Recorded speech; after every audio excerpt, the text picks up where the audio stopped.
पैसा नहीं लिया, एक कागज का टुकड़ा गवर्नमेंट का परमिशन खोला। हर साल 150 मुसलमान बच्चे बच्चियां डॉक्टर बनकर निकलती हैं। आप सोच लो 84 से। और अखिलेश यादव, हमारी बात का यकीन नहीं आया, तुम अपने पिताजी मुलायम सिंह यादव से पूछना, वो भी आए थे हमारे अस्पताल को देखने के लिए। देखकर ताज्जुब किए और बोला कि सलाहुद्दीन ओवैसी ने तो ताजमहल बना दिया। इतना बड़ा अस्पताल है 500 बेड का। तुम्हारे वालिद मरूम ने कहा वो ताजमहल किसी बनाने वाले ने एक शख्स की मोहब्बत में बनाया, मैंने अपने गरीब जनता की मोहब्बत में इस ताजमहल को बनाया हूं, जो मेरे मरने के बाद भी गरीबों की खिदमत करता रहेगा। ये जज्बा है हमारा, ये जज्बा है हमारा। MBA college, MCA college, school of pharmacy, architecture, ये सब किसके? मेरे जाती नहीं है। मेरे मरने के बाद मेरी औलाद में नहीं बटेगा। ये कौम का है, आपका है, आप इसके मालिक रहेंगे। क्योंकि आपने धूप में, सर्दी में भूखे रहकर आपने वोट डालकर हमको कामयाब किया, तो ये असासे जो आपने हमको ताकत दी, हमने कायम किए, आपको फायदा पहुंचेगा। इसीलिए हैदराबाद में सब आते हैं, हम सबसे कहते हैं कि रुख उधर करो, इधर का रुख मत करो, ये तूफान में तुम्हारी कश्ती डूब जाएगी। तो हम भी चाहते हैं कि मुबारकपुर में भी वही तूफान खड़ा होगा इंशाअल्लाह ताला। आप वो तूफान बर्पा करेंगे, आप वो तूफान बर्पा करेंगे, आप वो तूफान बर्पा करेंगे, वो तूफान बर्पा करेंगे आप। और क्या तूफान है? वो मोहब्बत का तूफान है, नफरत का नहीं होगा। वो मोहब्बत का तूफान होगा जिसमें मुबारकपुर का हर गरीब, चाहे किसी मजहब का हो, किसी समाज का हो, वो बोलेगा कि हाँ ये मेरा तूफान है, इस तूफान के जरिए हम कामयाबी हासिल कर सकते। ये मजलिस इत्तेहादुल मुस्लिमीन ने काम किया हैदराबाद में, ये काम भी मुबारकपुर में हो सकता है। आप कामयाब करिए। लोग बोलेंगे गुड्डू जमाली साहब को हमने 2 मरतबा विधायक बनाया, यकीनन आपने बनाया, आपको सलाम, आपको सलाम। मगर अब की बार फर्क क्या है बताओ? फर्क क्या है बताओ? अब की बार फर्क क्या है बताओ? फर्क यह है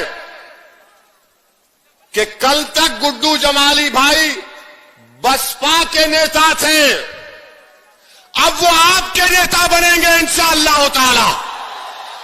ये फर्क है, ये आपका नेता बनेगा। कोई बात नहीं, लाइट हम पर है, हम अपना सेल फोन खोलो, लाइट चालू करो, जुगनू जगाओ। मुबारकपुर में एक उम्मीद की लहाय, हाय हाय हाय, क्या समा है। अखिलेश देख लो इसको, ये रोशन हो चुका है मुबारकपुर। अब लाइट जल चुकी, अब मशाल जल चुका।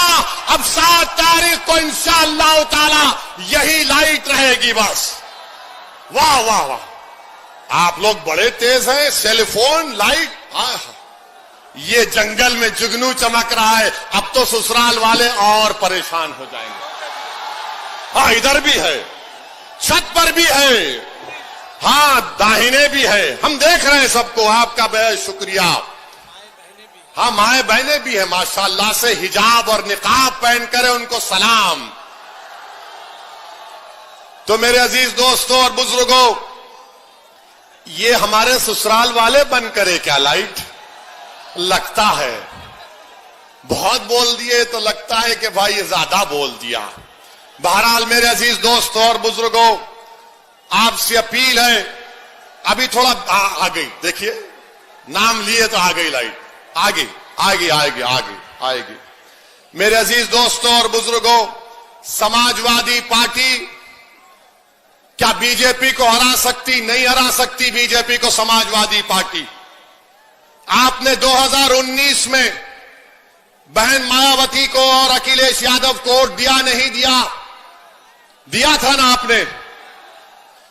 पूरे उत्तर प्रदेश में आपने दिया, मगर सिर्फ 15 सीट पर ये लोग कामयाबी क्यों हासिल किए?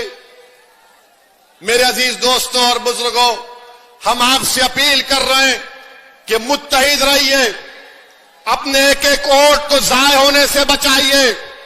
आपसे हम अपील कर रहे हैं, ये लड़ाई आपकी लड़ाई है, ये लड़ाई आपको नेता बनाने की लड़ाई है, ये लड़ाई फिरका परस्ती को रोकने की लड़ाई है, ये लड़ाई नफरत को खत्म करने की लड़ाई है, ये लड़ाई मोहब्बत को आम करने की लड़ाई है, ये लड़ाई मुबारकपुर के बच्चे और बच्चियों को शिक्षा दिलाने की लड़ाई है, ये लड़ाई मुबारकपुर में विकास को पैदा करने की लड़ाई है, ये लड़ाई आपकी आवाज को उत्तर प्रदेश के विधानसभा में भिजाने की लड़ाई है।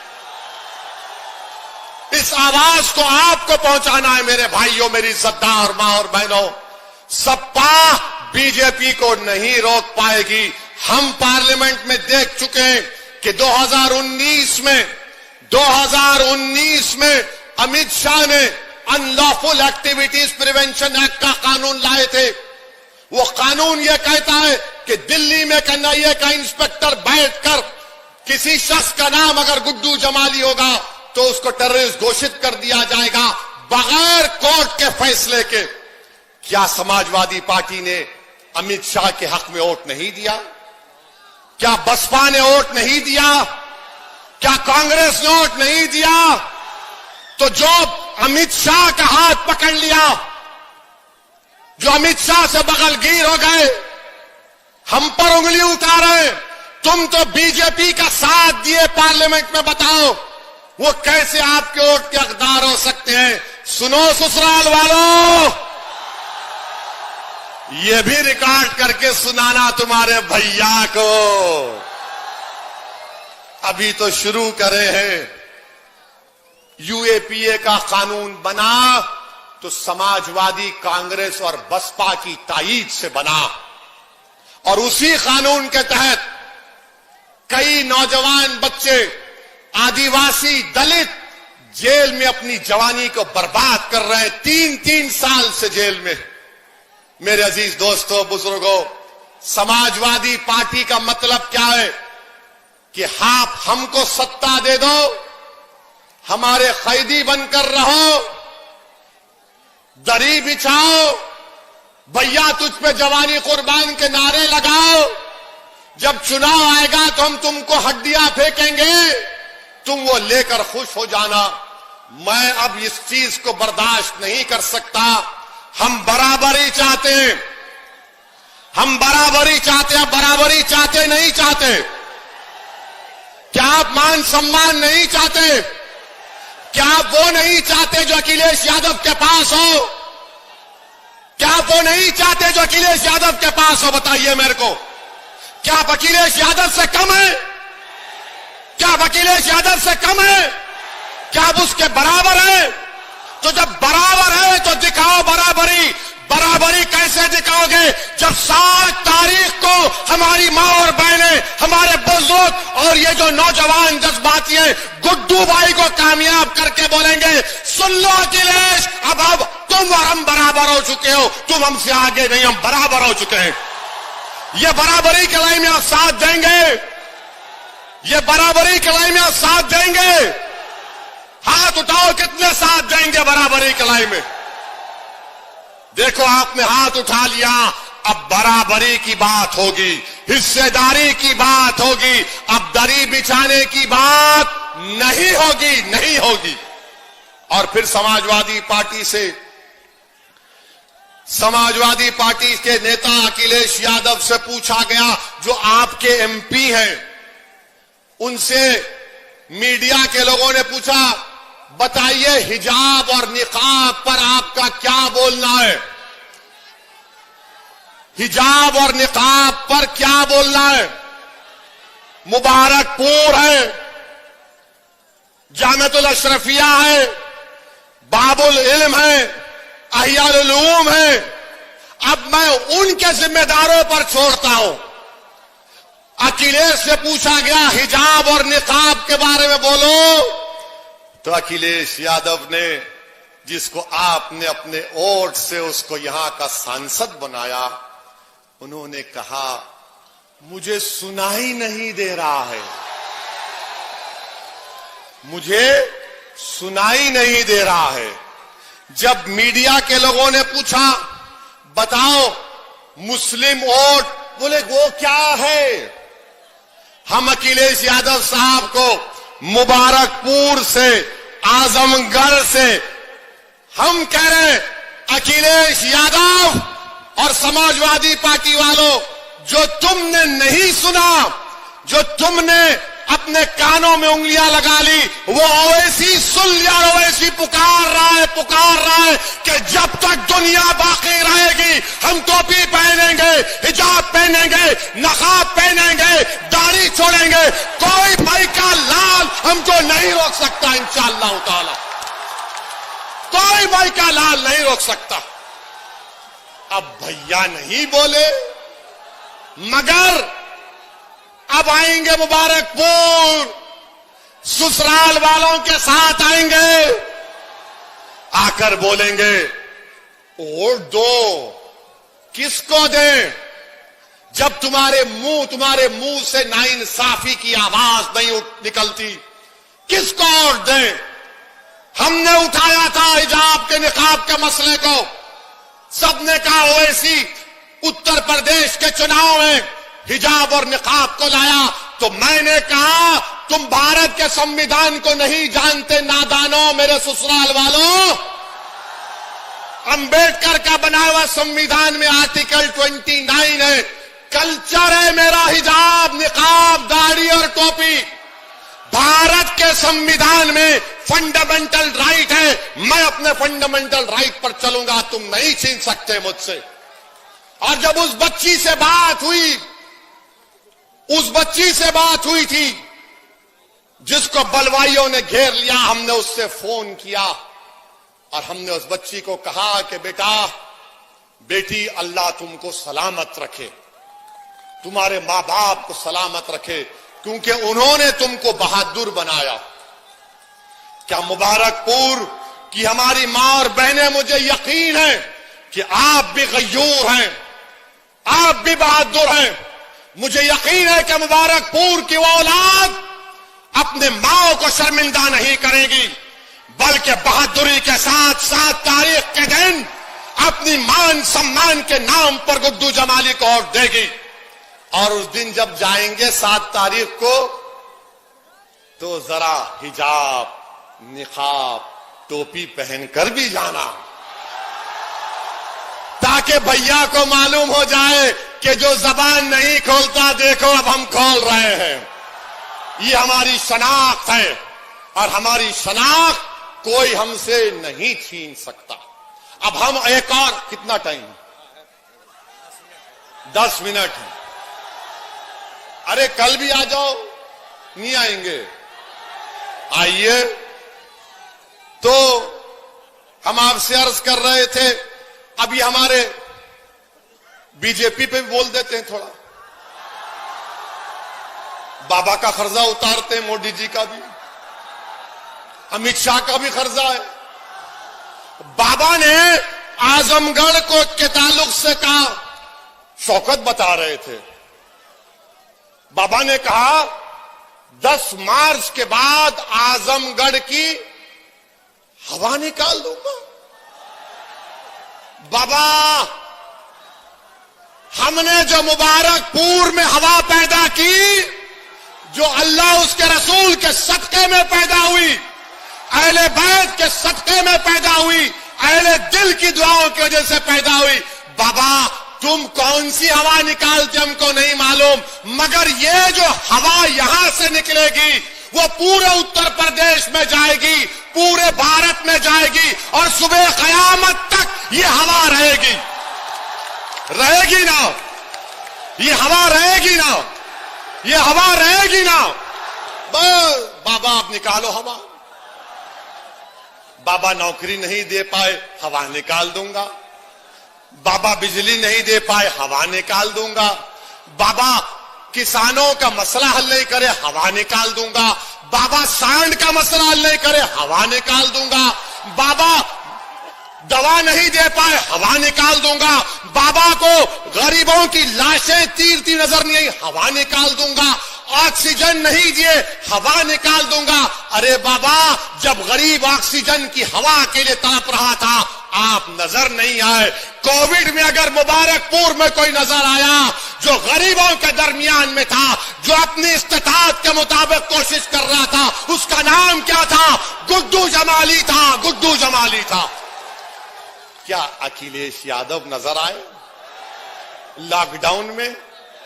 वो तो लंदन में थे, मालूम हुआ लंदन में थे भैया, लंदन में तफरीह कर रहे थे और गुड्डू भाई आपके दरमियान में आपके गम को कम करने की कोशिश कर रहे थे। और फिर मोदी जी देश अमित शाह पे बोल देते हैं, वरना ससुराल वाले बोलेंगे हम पे इतना बोले, उन पे नहीं बोले। हमारे भाषण को तराजू में तोलते ससुराल वाले, ऐसा कितना हुआ, कितना। अबे क्या टमाटे खरीद रहे तुम यहां के हैं? अमित शाह साहब के बारे में आपने सुना, कितने ज्ञानी है वो, बहुत ज्ञानी है। हाँ, अमित शाह साहब ने उत्तर प्रदेश युवाओं से कहा कि जो युवा हमको वोट दे देगा, जो 12वीं के बाद इंटर में जाएगा, हम उसको लैपटॉप सेलफोन देते। आय हाय हाय, ये तो हमारे ससुराल वालों से भी बड़े ज्यादा बात कर गए। 12th के बाद इंटर, ये हमको पता नहीं था मोदी जी। क्या आपने भारत को बना रहे हैं, देश के होम मिनिस्टर है। अभी हमको कल एक और वीडियो किसी ने भिजाया, नहीं मालूम सच है या नहीं मालूम। उस वीडियो में था, कहीं पर अमित शाह भाषण दे रहे थे, तो भाषण में कहा मैं यहां पर फुला तारीख को 2070 में आया था। हैं? 2070 में है? ये हमारे बुजुर्ग इमाम गजाली बोले कि आलम अरवा में मैंने कुछ बोल दिया था, ये तो उल्टा बोल रहा हूं। 2070 में मैं आया था, ये वापस कैसे आ गए? फिर 2070 से 22 में वापस आ गए। वाकई में शाह है ये, वाकई में शाह है, मान लिया। आपके कशो करामात को मान लिया मैं कि आप जो है 40 साल पीछे पलट के आ गए। वाह, 2070 में आया था, अब 2022 में आया। अब हमारे मीडिया के लोग जो मोदी को चाहने वाले बोलेंगे यार वैसे तो एक पकड़ क्यों लेता है इसको, है? स्लिप ऑफ द टंग, जबान फिसलती है। हमारी नहीं फिसली आज तक, फिसली हमारी जबान। हम किसी समाज के खिलाफ बोले, किसी मजहब के खिलाफ बोले, हाँ अखिलेश के खिलाफ बोले, मोदी के खिलाफ बोले, योगी के खिलाफ बोले और बोलते रहेंगे। हमारा संविधान का हक है। अब आप देखिए मोदी जी, अभी 5 मिनट है, अने फिक्र मैं आपका हो गया, मैं मुबारकपुर का हो गया अल्हम्दुलिल्लाह। आपने असदुद्दीन ओवैसी को खरीद लिया है और ईमानदारी से कह रहा हूं, अल्लाह जब तक जिंदा रखेगा इंशाअल्लाह ताला, ना मैं गुड्डू भाई को छोड़ूंगा ना आपको छोड़ने वाला हूं। मोदी जी ने क्या कहा कि उत्तर प्रदेश की जनता हमको वोट दे रही है क्योंकि वो मोदी का नमक खाए। नहीं मोदी जी, हम देश का नमक खाए हैं और खाते रहेंगे, हम तुम्हारा नमक नहीं खाए हैं। हम जहर खाना पसंद कर लेंगे, मोदी का नमक खाना नहीं पसंद करेंगे। हम देश का नमक खाकर आगे बढ़े हैं। हमारी माओं ने हमको देश का नमक खिलाया है। मोदी जी में इतना अहंकार है, अपने आप को दिल्ली के बादशाह सलामत समझ रहे हैं। वो अब चौकीदार नहीं रहे। और मोदी जी कह रहे हैं कि मैं 10 मार्च के बाद सांड का मसला हल करूंगा।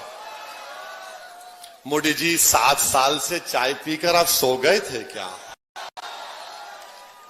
और बाबा ने कहा, जब मोदी जी ने कह दिया तो मैं वजीर, बाबा ने कहा मैं उसको हर घर को 900 रुपये दूंगा सांड को पालने के लिए। अरे बाबा, तुमने मदरसा मॉडर्नाइजेशन में तनख्वाह नहीं दी, टीचर की भर्ती नहीं की, डॉक्टर की भर्ती नहीं की, नर्सेज की भर्ती नहीं की, मगर आपको उत्तर प्रदेश की सरकार में महाना पेंशन 1000 रुपये मिलता है। मैं मुबारकपुर की जनता से अपील कर रहा हूं, ये बीजेपी अगर 4 टांग के सांड को 900 रुपये दे रही है और एक विकलांग किसी का बाप, किसी का भाई, किसी की पत्नी, किसी की बेटी होगी, उसको 1000 रुपये दे रहे हैं। मेरे अजीज दोस्तों और बुजुर्गों, ये फैसला आपको करना है। हम आपसे अपील कर रहे हैं कि शायद हमारी तकरीर से आपके दिल मुतासिर नहीं हुए होंगे। हमको यकीन है कि अल्लाह दिलों को मोड़ने वाला है। बस हमने जो पैगाम दिया उस पर सोचिए, जो पैगाम हमने आपको दिया उस पर सोचिए और याद रखिए, आपको नेता बना रहे हैं आप 7 तारीख को। आप अखिलेश को नेता नहीं बनाएंगे, आप गुड्डू जमाली को अपना नेता बनाएंगे इंशाअल्लाह ताला। आप बनाएंगे गुड्डू जमाली को अपना नेता। गुड्डू जमाली के हक में वोट डालेंगे पतंग के निशान पर, तो हाथ उठाकर बताइए। और अगर हमारे ससुराल के लोग आकर डराएंगे तो उस कर्नाटका की बच्ची ने क्या नारा लगाया था जब बलवाई घेर लिए, तो जोर से लगाओ नारा हो, दिल खोल के बोलो, झूम कर बोलो, पूरा मुबारकपुर बोले। ये अब बात हुई। मेरे अजीज दोस्तों बुजुर्गों, अब हम आपसे रुखसत लेते हैं। कल फिर मिलेंगे। आप आएंगे तो एक और भड़काऊ भाषण होगा और ससुराल वाले कुछ बोलेंगे तो उनका भी जवाब होगा। मैं हमारी मां और बहनों का बेहद शुक्रिया अदा करता हूं, बुजुर्गों का। 7 तारीख के दिन पतंग के निशान पर बटन दबाइए और हमारे साथ जरा पतंग खींचिए। सलाम वालेकुम।